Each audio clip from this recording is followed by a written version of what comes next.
Hey, BootTube. I dried up my tears. Hang on for a sec, guys. Sorry about that. I thought I heard something.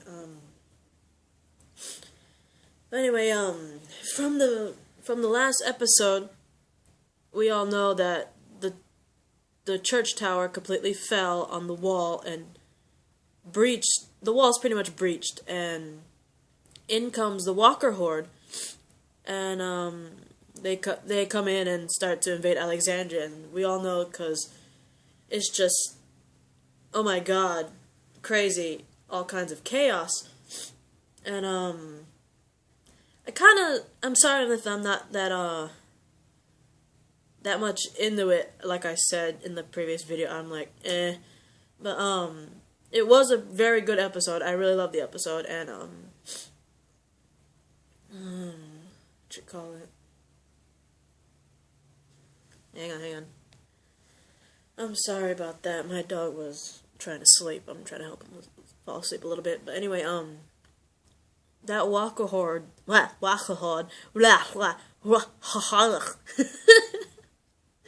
sorry, guys. I really am. But anyway, that Walker Horde, the whole invasion in Alexandria, a lot of things happen. We see Maggie pretty much get the world's closest call. Like, she started shooting them. She was literally on her back, like, crawling backwards, trying to shoot, and then she ran out of bullets, and she ended up last minute calling up, pretty much last minute, she had a close call. She ran up the ladder, and she's pretty much trapped on a lookout watch post, and basically she was like surrounded too. And then we also go to Rick, Michonne, Carl, Father Gabriel, Deanna, and Ron. Ron's also there because we all know in the last episode Ron was stalking Carl, so of course, you know, Rick and Deanna, mainly you see Rick and Deanna first because Deanna actually goes back for Rick, and Michonne, Father Gabriel, Carl, and Ron basically met up with Rick and Deanna later, but Deanna ends up seriously getting injured. Like, she lands, I think, on a saw blade on her leg, and Rick and Deanna end up meeting up with Michonne, Carl, Ron, and Father Gabriel, and they end up all surrounded up until Jesse actually shoots. Jesse comes out of nowhere and shoots all the walkers that were blocking their path, and they all take refuge in Jesse's house. Unfortunately, when they're all in Jesse's house, Sam's also there too. He's in his room, but like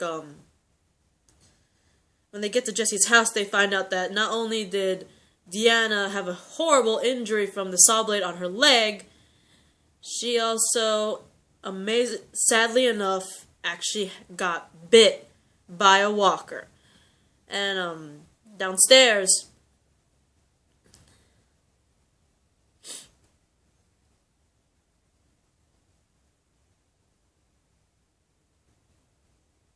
anyway, it's kind of sad, you know, like, I was really upset seeing Deanna, like, already get injured by the falling on that saw blade, but at the same time, I'm like, how the hell did she get bitten?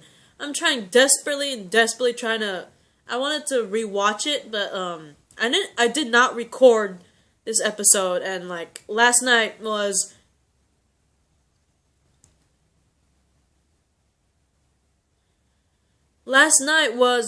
my cousin's birthday. Today's my aunt's birthday, but last night was my cousin's birthday, and, basically,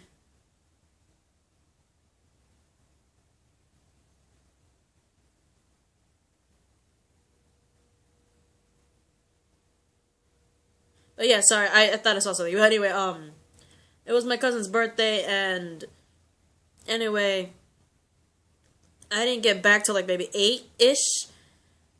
Around like 8-ish, I didn't get back, and by that time, I already missed Once Upon a Time, and no, was it 8-ish? I know it was around 8-ish where I think we left my cousin's place, and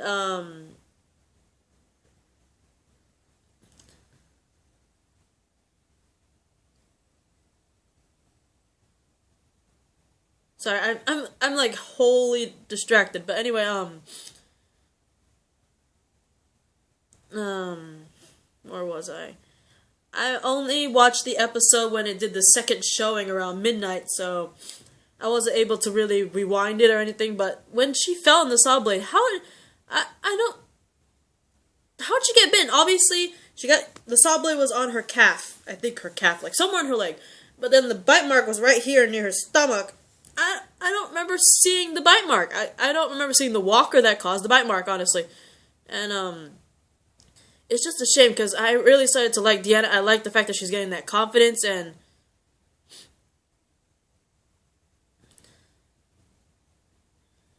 because of the hang on.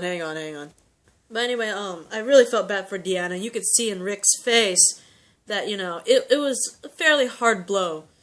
Anyway, like, downstairs, Ron, aka Porch Dick Jr., leads Carl into the garage, and we all know this is going to be already a bad moment, because in the last episode, we saw Ron stalking Carl with a loaded gun. So the fact that he led Carl into the garage and literally closes the door, locks it, and takes out the gun.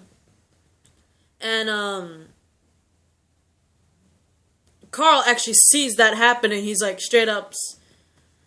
pretty much straight up fights back, and like, then Ron tries to hurt him with a shovel, and it's like, this kid needs to die.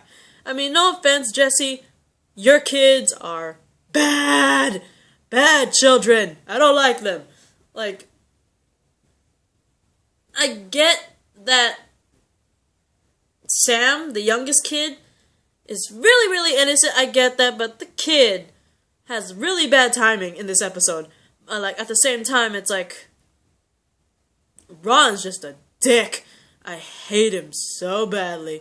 But anyway, Carl, he manages to fight off Ron, which is like badass, because it totally makes up for that stupid fight that they had beforehand, before he was given a gun. And unfortunately, the sound of them fighting in the garage ends up attracting some walkers to the house, and they end up breaking through the back gate and then back door, forcing pretty much the whole entire group, which is Rick, Michonne, Carl, Ron, Father Gabriel, and Jesse. It pretty much forces all of them back to pretty much evacuate to the second story, where Deanna is resting and Sam isolated himself. But anyway, sorry, I thought I heard something again. But anyway, they're forced to pretty much evacuate to the second floor, and they pretty much barricaded the floor with like furniture, like couches and stuff, which is like that they're gonna get through that. If they could get through doors, I pretty much they could get through like a couch. Come on. But anyway, it's cool the fact that because they're barricaded on the second floor, that they resorted to something I thought I'd never see again. It's like the last time I saw this was like in the older seasons, and it was pretty cool seeing this again, where they resorted into wearing tarp over their bodies and covering the tarp and their bodies with walker blood and guts. We haven't seen that in a very long time. The first time, technically, I think the first time we actually saw that method is with Rick and Glenn, like way back when, was like season 1. I want to say it was season 1, where Rick and Glenn did it, and we obviously saw Carol do it when she rescued everyone from Terminus. And we even see it in the Walking Dead game. I believe, if I remember correctly, it was season 1 and season 2 of the Walking Dead game from Telltale, where you actually see them put the walker stuff on them and try to escape the same way. And it's really cool to see that again here in the mid-season finale. It's been a while. Well, Terminus was season 5, right? So last time we saw it technically was season 5, but it was good to see it again. You know what I mean? Because, it's a classic. The very first time you see it is season 1. That's why.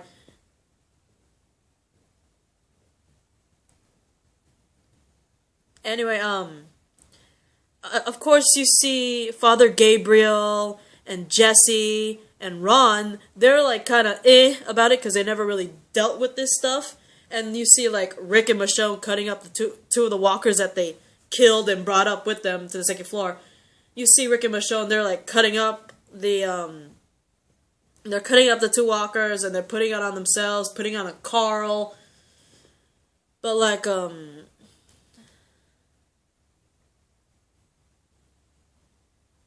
anyway,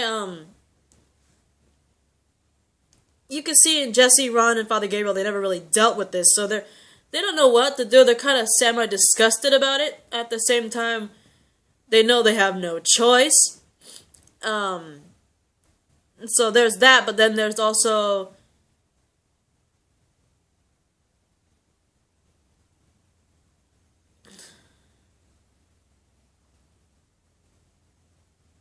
Sorry, I'm kind of out of it because, like I said in the previous video, I'm dealing with my dog. But, it's just good to see them do that again, because I haven't seen them do that in a very long time. And I applaud Jessie for taking the initiative. She's like, okay, we had no choice and all that stuff. She's like, we gotta do this. We gotta cover ourselves with walker guts. We gotta do what they do to disguise themselves. And I kind of do feel sorry for Sam, because you obviously look, when you see Sam, he's literally like, oh my god, and all that stuff, and what's happening, and the fact that he sees his mom putting monster guts and blood all over herself, it would kind of freak me out too. I'd be like, what the hell's happening, and all that stuff. And he's an innocent kid. He's that one kid who thinks the walkers are monsters, or the people that came at the wolves are also monsters. So I don't blame the kid for flipping out like he did. I really don't. And yeah, I'm running out of time, and I'll continue the rest of this episode. Apparently, I'm going to have a part 2 to this. So, I'll continue the rest of the episode. Well, I'll continue with the part 2 video for the rest of this episode. And I'll try to be more cheerful and less, like, distracted. I am very sorry about that. Like I said, it's mainly because I'm taking care of my dog at the same time. So, I'll see you in the next video for Start to Finish.